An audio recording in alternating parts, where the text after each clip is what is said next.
Assalamualaikum warahmatullahi wabarakatuh dan salam sejahtera. Saya Muhammad Firdaus bin Juha, nombor matrik 266092. Okey, pada kali ini saya akan membentangkan tugasan yang telah saya selesaikan. Okey, dalam subjek ekonomi dan pembangunan GMGF 2014. Okey, tugasan ini bertajuk Ekonomi Malaysia Era Zaman Moden.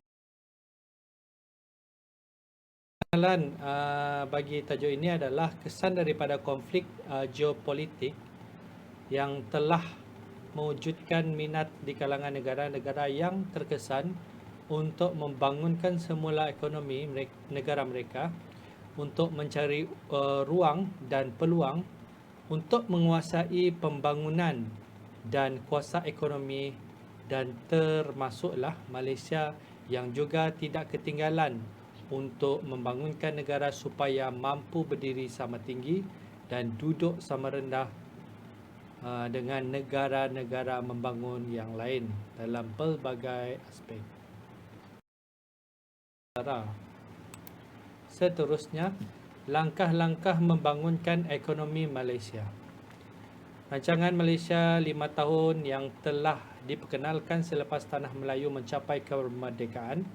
Rancangan Malaysia pertama berfokuskan kepada pertumbuhan dan memperbaharui ekonomi negara, namun rancangan tersebut memiliki kelemahan strategi dan corak pelaksanaan kerana sistem penjajah masih dilaksanakan.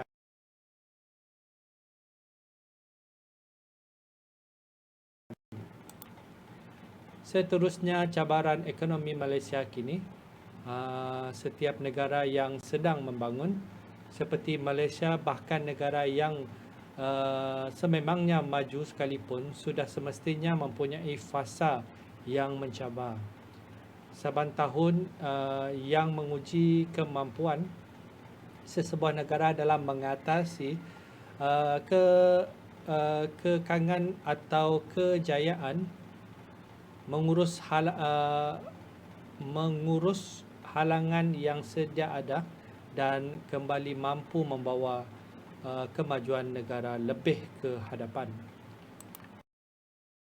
Seterusnya, di sini kita dapat lihat satu gambar rajah, iaitu gambar rajah mengenai dasar pembangunan yang konsisten bagi mencapai matlamat wawasan 2020.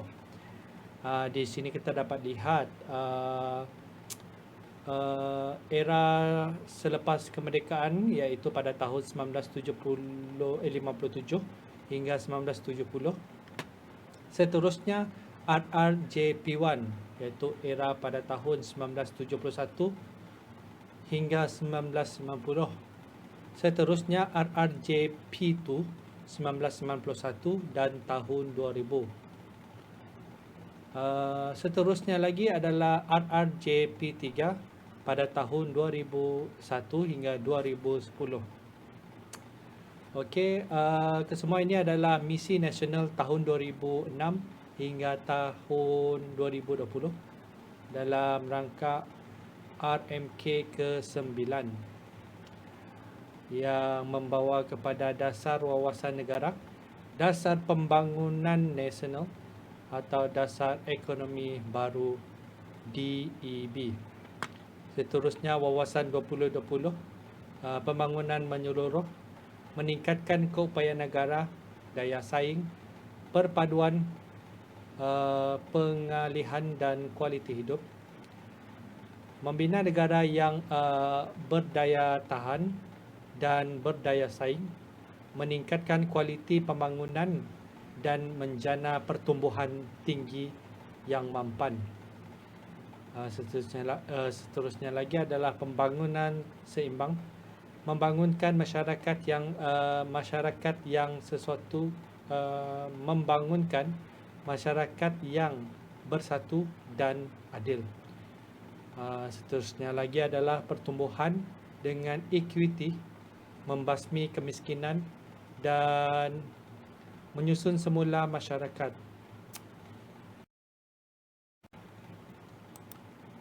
Okey, antara cabaran lain yang dihadapi Malaysia dalam menuju negara maju. Yang pertama adalah ketidakstabilan ekonomi Malaysia. Yang kedua, kekurangan tenaga buruh mahir.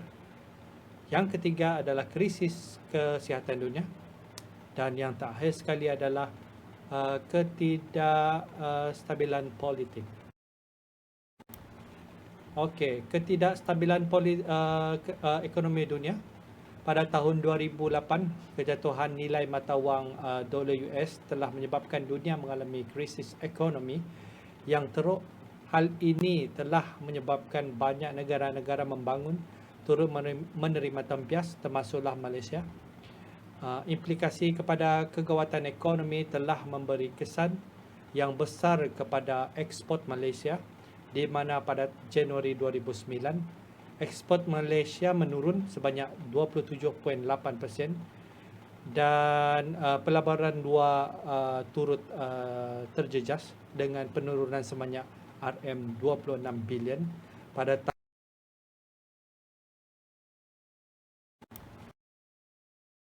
kekurangan tenaga buruh mahir. Pelbagai aktiviti industri pembangunan yang sedang giat berjalan, termasuklah industri pertanian, pembinaan, penternakan, pembersihan dan lain-lain. Namun begitu, kekurangan sambutan daripada rakyat Malaysia, khususnya golongan belia, untuk terlibat dalam sektor tersebut menyebabkan majikan terpaksa mengambil pekerja daripada negara luar seperti Indonesia, Vietnam, Filipina dan sebagainya. Okey, antara situasi lain pula adalah kekurangan tenaga mahir, terutamanya dalam bidang profesional seperti kedoktoran, jurutera, minyak dan gas, teknologi dan lain-lain. Meskipun banyak graduan-graduan di kalangan anak Malaysia itu sendiri yang telah berjaya menamatkan pelajaran dari pelbagai bidang, namun peluang pekerjaan untuk mereka agak terhad. Tambahan terpaksa bersaing dengan tenaga mahir dari negara luar. Seterusnya, krisis kesihatan dunia. Okey, pada penghujung tahun 2018, dunia digemparkan dengan penularan wabak COVID-19 yang boleh mengancam nyawa penduduk dunia. Akibat daripada kejadian itu telah menyebabkan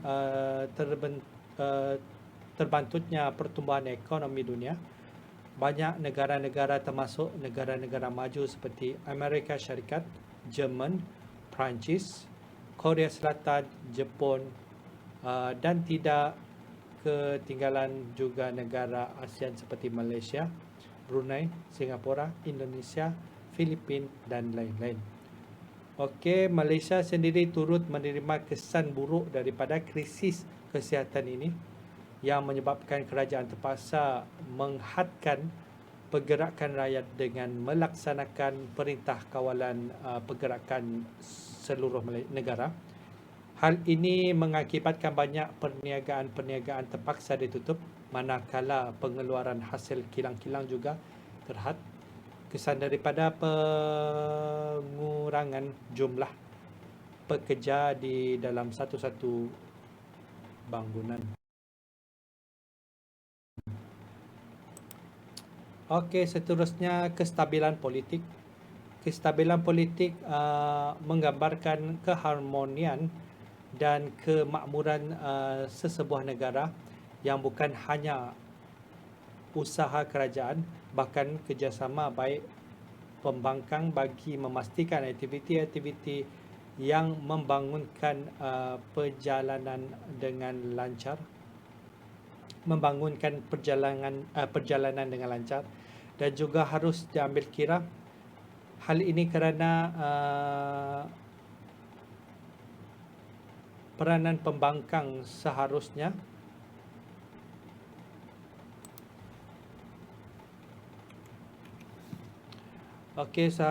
berperanan sebagai semak imbang. Dan yang kedua adalah menyemak tidak ada ketirisan berlaku di dalam pentadbiran parti yang memerintah. Okey, seterusnya adalah sebaliknya yang berlaku di Malaysia adalah pihak pembangkang justru tidak memainkan peranannya sebaiknya. Begitu juga pihak yang mentadbir negara yang cenderung menyalahgunakan kuasanya yang telah diberikan dan mengakibatkan kepincangan yang berlaku di dalam urus tadbir negara.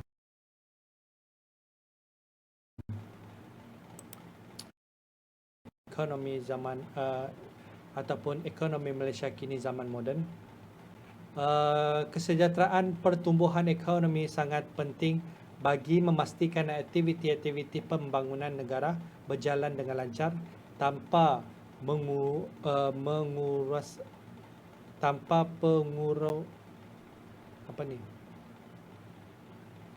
tanpa pengurusan ekonomi yang baik, negara akan berada dalam kedudukan yang tercorot dan ketinggalan jauh di alur pemodenan, dan ini akan menyebabkan berlakunya ketidakstabilan seperti jenayah, kemiskinan dan pengurangan dan penindasan.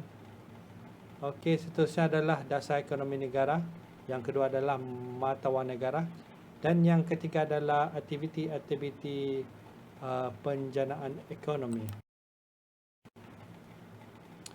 Okey, ekonomi Malaysia kini zaman moden yang kedua adalah selain perubahan mata wang negara, aktiviti-aktiviti pembangunan ekonomi juga turut berubah, yang tidak hanya bergantung kepada sumber pertanian sahaja. Berikut merupakan aktiviti-aktiviti untuk membantu pertumbuhan ekonomi negara. Yang pertama adalah pertanian moden, yang kedua adalah ternakan moden, galian, perkhidmatan dan teknologi.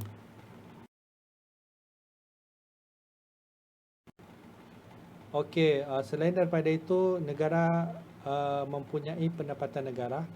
Negara membangun atau lebih kepada negara dunia ketiga yang mempunyai pendapatan negara berkapital rendah, sumber ekonomi yang hanya bergantung kepada pertanian secara tradisional, kemajuan teknologi yang agak kurang, sumber tenaga mahir yang sangat kurang dan tidak berdaya saing, dan tahap kesihatan rakyat yang agak rendah.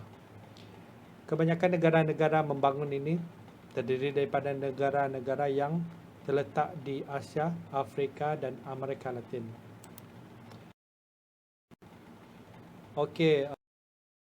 Okey, yang terakhir sekali adalah rumusan. Rumusannya adalah menuju ke arah negara yang maju tidak memakan masa yang singkat, namun ianya memerlukan perjalanan yang panjang dan banyak langkah-langkah yang harus diambil bagi memastikan setiap perancangan berjalan mengikut hala tuju yang telah ditetapkan.